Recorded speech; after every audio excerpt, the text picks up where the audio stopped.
Le Premier ministre démissionnaire Cheikh Modibo Diarra n'est ni arrêté ni en résidence surveillée. Les forces armées et de sécurité ont cependant le devoir d'assurer sa sécurité. Ce sont les propos du capitaine Amadou Aya Sanogo, le président du comité militaire de suivi de la réforme des forces armées et de sécurité, et affirme par ailleurs ne pas du tout être contre une intervention extérieure pour libérer le nord du pays. Le capitaine Sanogo évoque ici les circonstances de la démission de Cheikh Modibo Diarra. Il est au micro de Yaya Konati. Ça n'a été qu'une suite logique à tout ce que nous avons prévu, bien sûr, pour la bonne marche de cette nation. Parce que souvenez-vous qu'au lendemain des événements du 22 mars, et nous avons fait assez de sessions et pour arriver à l'ossature actuelle qui, de notre point de vue et du point de vue de l'ensemble du peuple malien, j'espère bien, était quand même une voie plus rapide de sortie de crise. Et ce qui a donc amené la nomination de M. Cheikh Modibo Diarra comme Premier ministre du Mali. Mais il faut reconnaître que de nos jours, rien ne marchait, parce que le monsieur, au lieu d'être chef d'équipe quand même pour conduire, était presque le point de blocage, et pour diverses raisons.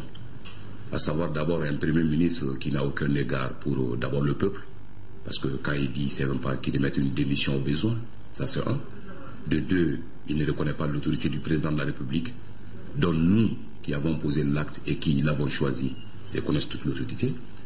Et au-delà de tout ça, un Premier ministre qui, en voyage de façon permanente, ne s'adresse à personne, ne rend compte à personne.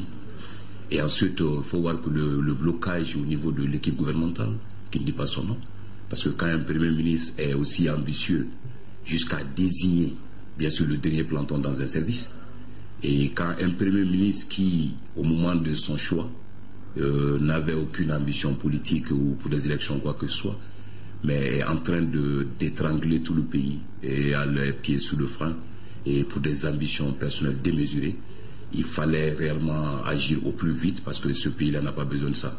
Il faut reconnaître que ça fait des semaines et des semaines que ce même peuple m'envoie des délégations ici et pour venir réellement témoigner leur ras-le-bol pour diverses raisons. Et même hier seulement, quand les assises devraient se tenir, M. Cheikh Modibo Diarra était en partance pour Paris. Et alors que ces assises-là sont quand même constituent un point de déterminant bien sûr de la vie de la nation. Et je pense bien qu'au-delà de tout ça, il fallait quand même s'associer bien sûr à tout ce peuple et pour essayer de prendre la bonne décision. En un mot, vous l'avez contraint à démissionner? On ne l'a pas contraint, on l'a facilité. Et parce que contraint, c'était s'il y avait des formes de violence ou autre. Et je pense bien, il y a quelques semaines de cela, lui-même il l'a notifié. Il dit si réellement on voulait son départ, il va donner. Mais pas au président de la République, ni à aucune autre structure. Mais à nous, il peut. Donc hier, nous avons réellement vu qu'il était besoin, il était réellement nécessaire de lui demander de remettre. Et d'où sa présence à Kati ici et pourquoi il nous l'a remis. Et qu'est-ce qu'il devient l'ancien Premier ministre, puisqu'il faut l'appeler désormais ainsi? On le disait arrêté hier soir, aujourd'hui on le dit quelque part à résidence surveillée. D'abord, permettez-moi de préciser quelque chose. Même à temps normal, on change de Premier ministre. À temps normal, un Premier ministre démissionne. Donc, ce n'est pas pourquoi ce cas spécifique peut porter beaucoup de suspicions. Et au-delà de ça, ce matin, j'apprends dans les informations comme quoi l'opposition avec les militaires et surtout notre équipe, c'est par rapport à une intervention dont M. Cheikh Modibo Diarra a tant souhaité et appuyé sur le plan international et dont nous nous sommes opposés. Je tiens à préciser que cela est complètement décousu. Nous ne sommes jamais opposés à quoi que ce soit. La preuve en est, si vous avez souvenance, il y a un moment quand le président avait fait la demande au niveau des organisations régionales et internationales, et je fus le premier à sortir et à l'appuyer dans ce sens. Donc, qu'est-ce qui fait dire encore que je me trouve opposé à une intervention extérieure? Nous avons besoin, tant que ça peut sauver des populations maliennes. Et quant à Cheikh Modibo Diarra, il va très bien. Il n'a donné cette démission sous aucune pression, sous aucune forme de violence. Mais seulement, et vous connaissez le Mali, au lendemain du 22 mars, les ministres du temps ATT, et on les a gardés ici pour leur sécurité, et ensuite on les a lâchés, ils vivent bien chez eux. Cheikh Modibo, ce n'est même pas le cas d'ailleurs. Il est actuellement chez lui depuis hier soir. Il a juste donné le papier et puis reparti. Mais nous sommes dans l'obligation morale et de le protéger, ainsi bien que sa famille, parce qu'on est dans un pays où tout n'est pas que nous. On ne peut pas le laisser à son sort comme ça, surtout au lendemain de telle prise de décision. Sinon, il va bien. Il n'est ni arrêté ni arrêté. Il n'est ni arrêté ni à résidence surveillée. Le temps que le nouveau Premier ministre soit nommé par son Excellence M. le Président de la République par intérim, et il passe les consignes, et il sera libre de tous ses mouvements, comme tout autre ancien Premier ministre ou ministre du gouvernement ATT. Donc, ce n'est pas quelles sont les raisons qui nous pousseront quand même à lui rendre la vie difficile ou à lui faire un traitement particulier. Certains ont parlé d'un nouveau coup d'État. Certains partenaires du Mali parlent de votre ingérence dans les affaires politiques. Qu'est-ce que vous répondez? Non, c'est loin d'être un coup d'État. Ce n'est pas quelqu'un qui est démocratiquement élu. C'est un Premier ministre nommé. Et c'est nous, dans l'accord cadre, qui l'avons désigné. Donc, est-ce qu'on peut aller à l'encontre du monsieur gratuitement? Non. Et au-delà de tout ça, et nous rassurons le partenaire du Mali, l'État c'est une continuité. Le Premier ministre pouvait démissionner de lui-même naturellement. Il pouvait être les choses changées par son Excellence Monsieur le Président de la République. Mais l'administration quand même c'est une continuité. Donc je pense que tout va bien et tout est acquis. Le nouveau Premier ministre rentrera bien sûr dans ses fonctions dès que le Président de la République le décidera. Il va faire l'équipe qui d'ailleurs même va être en majeure partie formée par l'ancienne équipe, parce qu'il faudrait réellement qu'il y ait une continuité aussi vite. Donc pour que rapidement, il parle des assises que le peuple malien et l'opinion internationale attendent, et ensuite faire une feuille de route, et finalement attendue par tous, pour que ce pays-là puisse démarrer, et que nous puissions rapidement faire face à notre mission. Est-ce à dire pour vous que l'événement ou l'incident, si on peut l'appeler ainsi, est sans incidence sur la transition? Aucunement. Ces changements d'un Premier ministre, il reconduit les membres de l'ancienne équipe, il en ajoute s'il veut. Tout qu'on fait cette décision revient encore au Président de la République et nous continuons sur notre mission.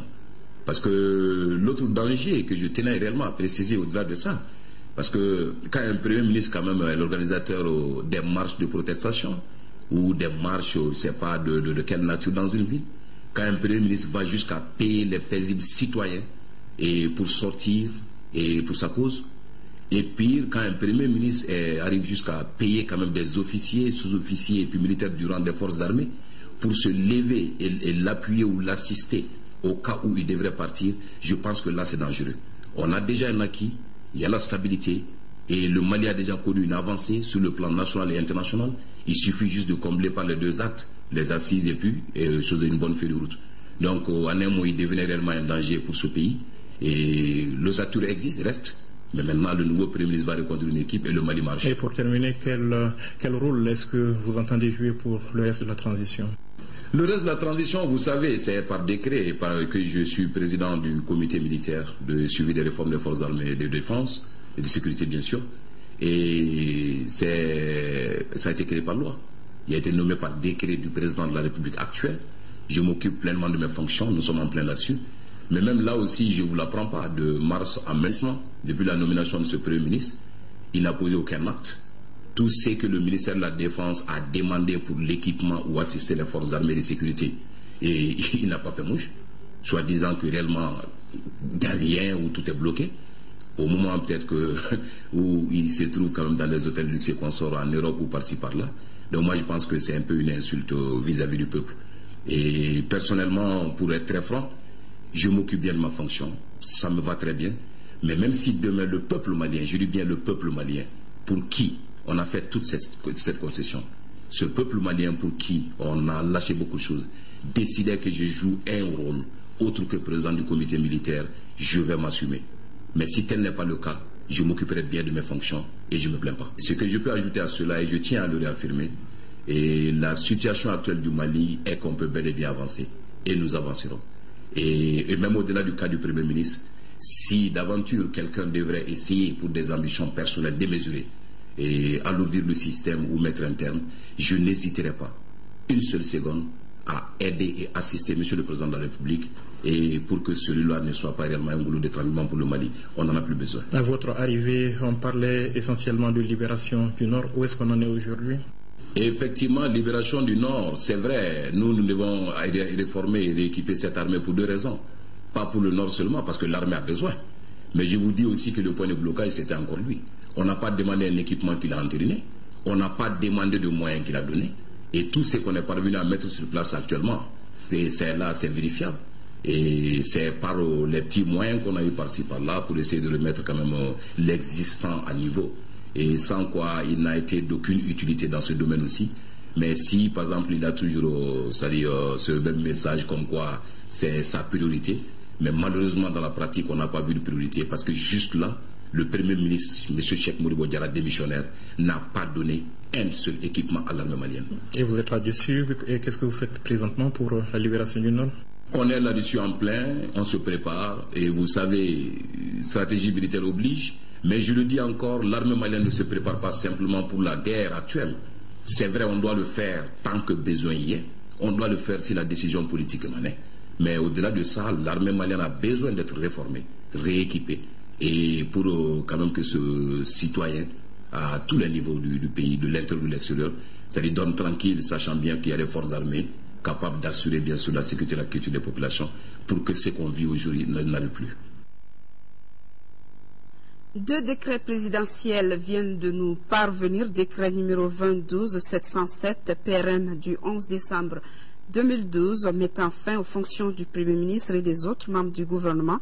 Le président de la République, vu la Constitution, décrète, article 1er, sur la présentation par le Premier ministre de la démission du gouvernement, les dispositions du décret numéro 22-193 PRM du 17 avril 2012 portant nomination du Dr Cheikh Modibo Abdoulaye Souad dit Modibo Diarra en qualité de Premier ministre et du décret numéro 22-479 PRM du 20 août 2012 portant nomination des membres du gouvernement sont abrogés. Article 2. Le présent décret sera enregistré et publié au journal officiel Bamako le 11 décembre 2012, signé le président de la République par intérim.